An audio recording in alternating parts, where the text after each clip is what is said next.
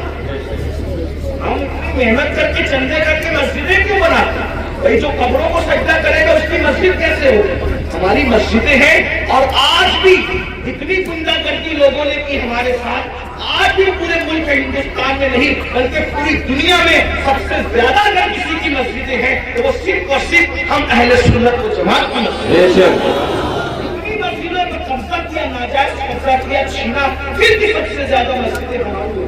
الحمدللہ دلی کی جامع مسجد کے بانی سے لے کر مراد آباد کی جامع مسجد کے بانی تک تاریخ اٹھا کر کے دیکھ لو، سب کے سب آپ کو اہل سنت ملے گا، کوئی اہل بدعت آپ کو نہیں ملے گا، الحمدللہ رب العالمین۔